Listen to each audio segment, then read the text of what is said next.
here is the Writer's Almanac for Tuesday, the 13th of February, 2018.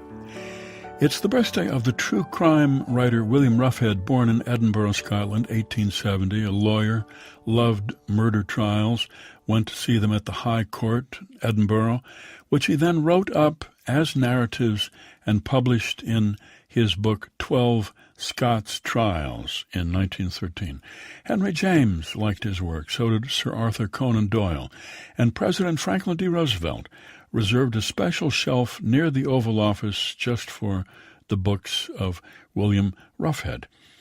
Despite his dry humor and his irony, Ruffhead's long study of criminal depravity never turned him pessimistic.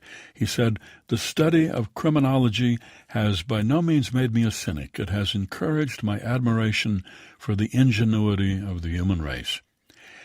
It's the birthday of the painter Grant Wood, near Anamosa, Iowa, 1891, known for the portrait of a farmer and his spinster daughter, American Gothic, which, along with the Mona Lisa, is one of the most familiar paintings in the world.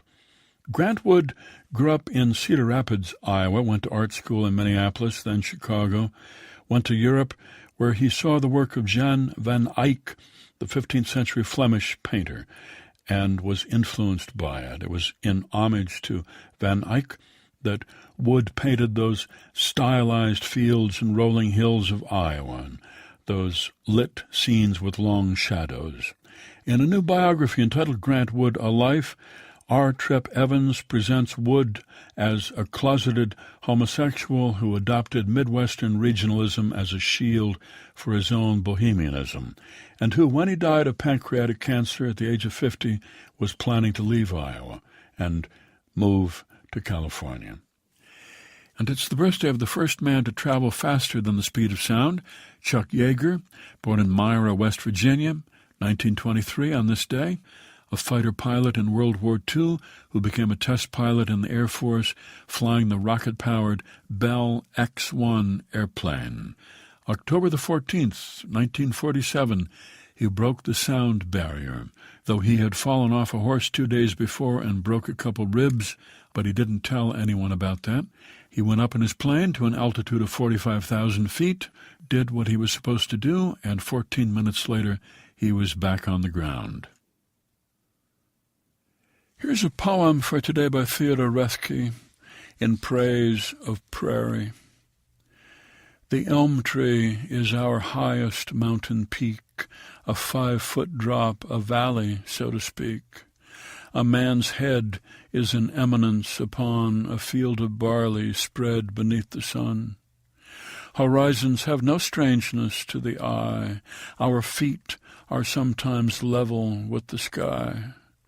When we are walking on a treeless plain with ankles bruised from stubble of the grain, the fields stretch out in long, unbroken rows.